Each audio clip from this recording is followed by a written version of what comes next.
Yo, what's going on, Guardians? It's your boy Ry-Man. This week we had a TWAB drop, and it's supposed to be the last TWAB before the holidays. Let's just jump into it. So, this week at Bungie, we prepare for next gen. It has been a while since we last spoke. I mean, it hasn't been too long, but we took a quick week off for holidays. But we're back on the grind. There's a bit to catch up on since the last TWAB. New exotics have been discovered throughout Europa, Banshee has found new memories, and the Deep Zone crypt has been infiltrated. A dinosaur was even sent into space. Quite a few of you have been asking about raid statistics. It's always fun seeing how many players took on the challenge for completion during the first week. We dug through the database and found some fun stats to share. We're happily surprised with how many of you completed your first ever jacket quest. So for all you nerds out there is a stats below. It's quite interesting to see that last Wish raid only had 4 clears, Garden of Salvation only had 551, but Deepstone Crypt had 29,814. So it's quite a big increase compared to what has been over the last few years. Quite a select few that make it through the day 1 clears, but nevertheless interesting. So for the Lightkeepers charity event, there has been an update. It says earlier this week we kicked off a game to give Lightkeepers charity initiative, and to no one's surprise, the Destiny community has shown up in force. At the time of writing this TWAB, you have already raised above 450k, and we're still in our first week. Our overall goal is to raise $2 million. And we're well on our way. We also announced our charity milestone reward, one of which you've already unlocked. In case you missed it, say hello to the concept art of our upcoming Dawning 2020 Titan Universal Ornament.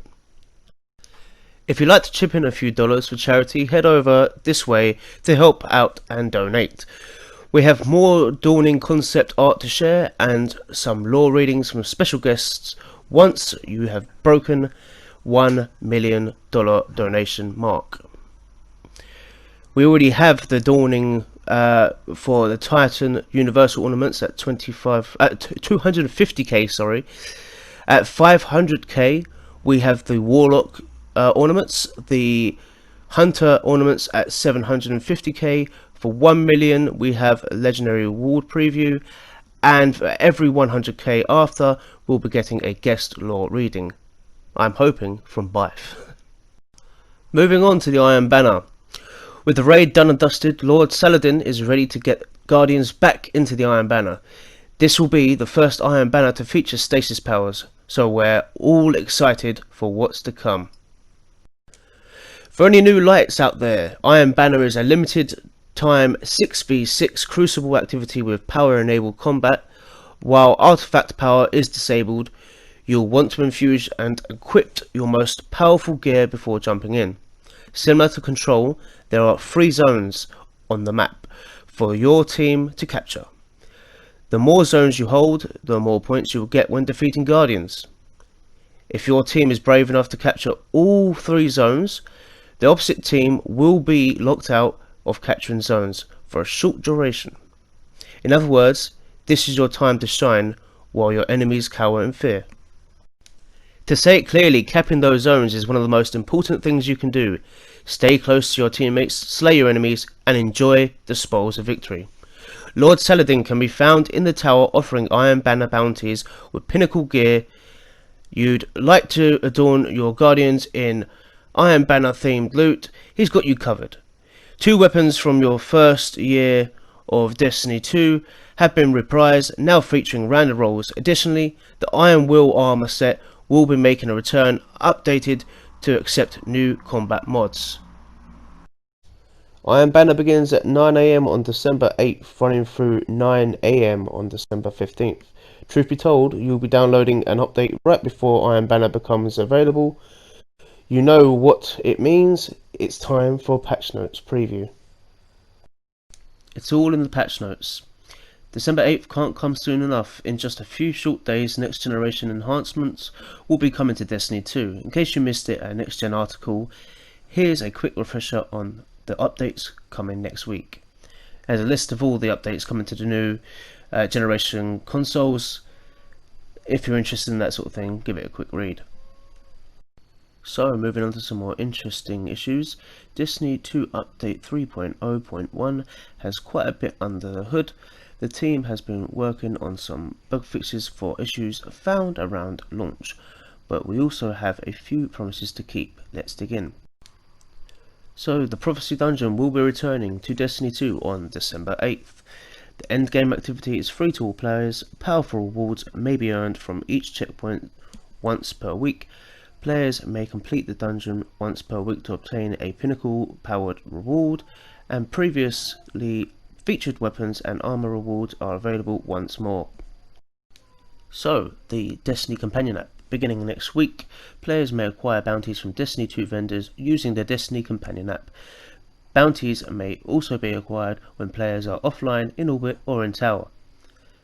This will be introduced for a companion app update, which is planned for December 8th, 2020. Stay tuned. New Light resolved issues. Fixed an issue with the New Light subclass quest where Okora's waypoint was suppressed. Fixed an issue where veteran players with two characters of the same class were blocked from acquiring their subclasses. Fixed an issue where a step on the New Light pursuit was not granting experience. Fixed an issue where players who skipped the shotgun chest in the first mission did not receive special ammo when the shotgun was granted. Monument of Lost Light fixed an issue where the waypoint on the exotic archive vendor continues to flash for players who own the exotics. Collections. Badges and armor in collections correctly select player's class. Fixed an issue where the UI would forget which page the player was on after previewing an item in collections. Fixed a bug where some new armor mods had incorrect sources listed in collections. Crucible updated the mercy rule for control and clash to prevent it from triggering too early in the match. Fixed an issue where the survivor medal would be awarded to players who were defeated during the round. Fixed an issue where the untouchable medal would not be earned. Beyond Light exotics. Icefall Mantle fixed a bug where the Icefall Mantle's description did not mention the slow field it generates when activated.